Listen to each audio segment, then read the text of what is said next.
Hey guys, how's it going? Sorry I haven't put any videos out. Got something stuck in my throat right now.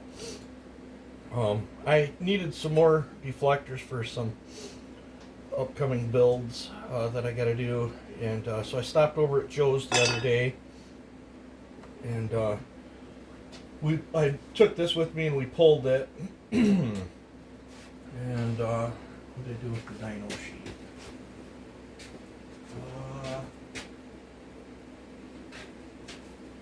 Right here. Last time I went through, I lost my sheets.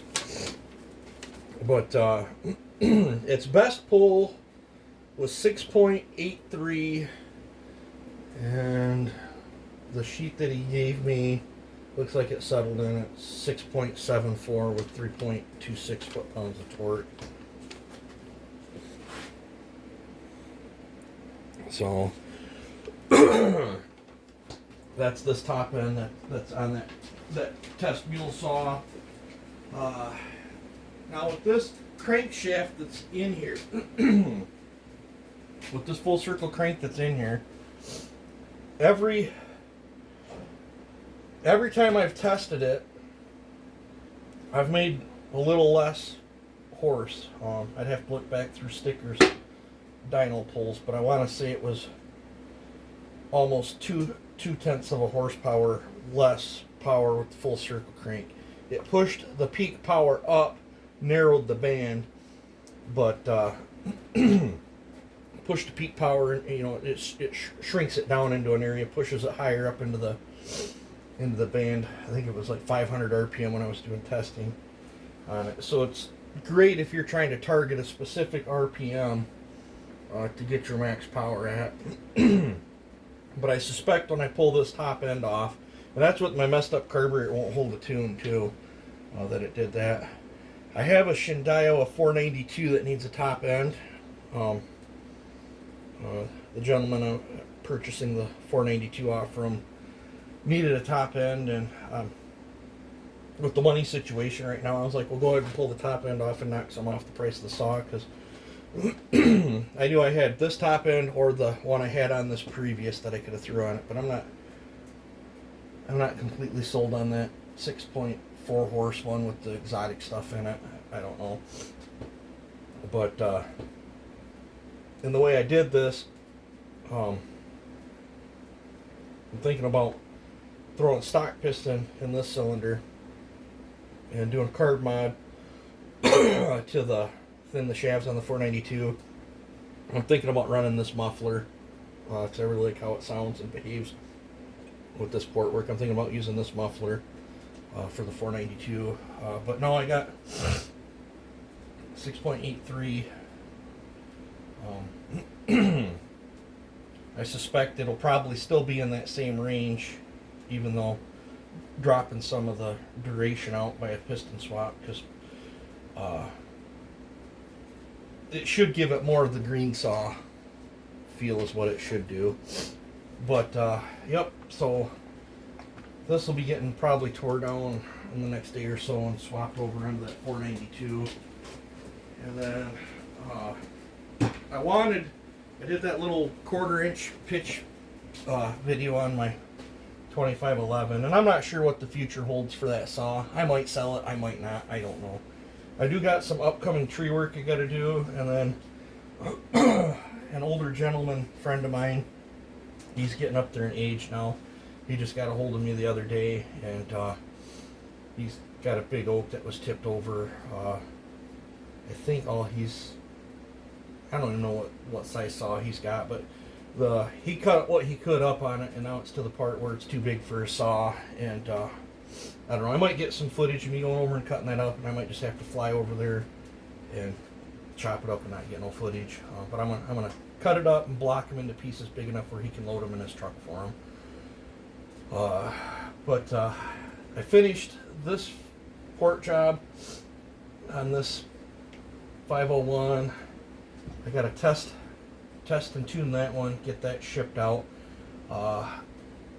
That's the 6 horse blacked out one. I got it drained of fluids, and I got rags stuffed in the ports. I got to get that bagged and boxed and shipped out to the gentleman that purchased that. I'm really looking forward to getting some feedback from him on that, because that saw is an absolute hoot to cut with, so I'll be curious to see on his feedback. I've got another 4910 tore down right there. I got the other parts there. That one's a pretty high mileage one.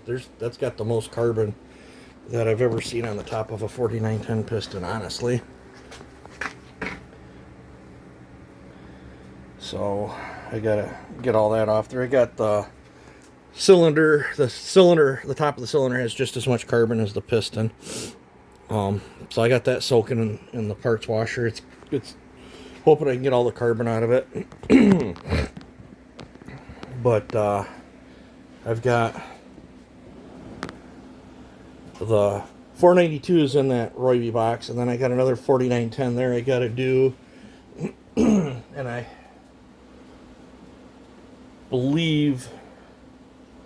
think there's another one showing up this week. And then I got a 660, I think, or an 066. That's in that one I got to do. I got to get that boxed up. I'm loaning that out to a friend. I think he's going to go race it, so I'm going to get my 261 loaded up. If I can, my buddy's buying. Didn't want to sell it, but in my situation right now, I decided to sell the grinder, the square grinder, to my buddy. It's not doing me any good right now, and the wife's had a couple interviews, but nothing's hit so far. So at this point, he's giving me my investment back that I paid for the thing. So I think I'll throw in there, if he goes to get rid of it, I want an option to buy it back. But at this time, I'd rather just have the money in the bank. I got Dad's final expenses coming up this week.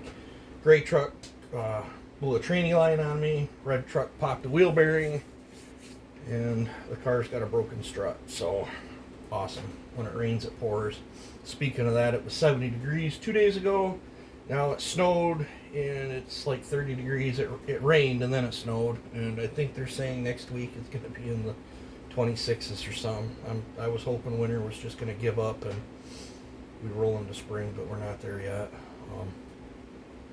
But I'm going to be puttering around on that 4910. I'm hoping, it probably ain't going to happen because I got to work tomorrow too, but I'm hoping I can get that 4910 done so I can test and tune both of these. Just take the bar and chain off, go onto that one, get them both dialed in so I can get them boxed up and shipped out at the same time.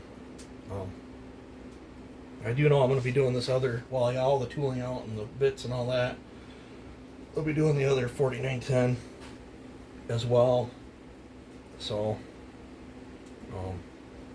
yeah, I still got my 4910, that stocker. If I ever get around to it, it's on hold right now. Who knows? I might jerk that top end off that and throw that experimental top end on that and maybe send it down the road. I don't know. And then keep that other top end around for another experiment for that test mule saw. But I've got next few days. Let's get the truck fixed and get these things done. And I for sure got to get that 261 shipped out. I'm going to try, if I can swing it financially and get the truck fixed in time, I'm going to try to make it to that April 5th race that the guys are putting on down there. I would like to go to a race, even if I don't get my saws out and running. A lot of them, they got 3-year-old fuel in them and stuff. I don't know, if I don't get time to get them out and get them running or whatever, I'd still like to go down there and just hang out if I can't race. Maybe I'll race the 50. The 50s are about the only things that have been run lately. But I wanted to give you an update. So that's the dyno results on the test mule. That one was a really nice saw. The sticker is peeled up on it. I don't know what's up with that. I didn't do that. It come out of the box that way. It's got the A2 designs set up. I'm gonna let it go with this. Andy's gonna get his. I got a cartridge one in it now, but I'm gonna send him a foam filter with it. So yeah, looking forward to getting that one test ran, shipped out, and getting this other one done. Just figured I'd give you an update. So yep, it's cold. I am burning wood in the shop tonight because it is freaking cold. So you guys take it easy and have a good one.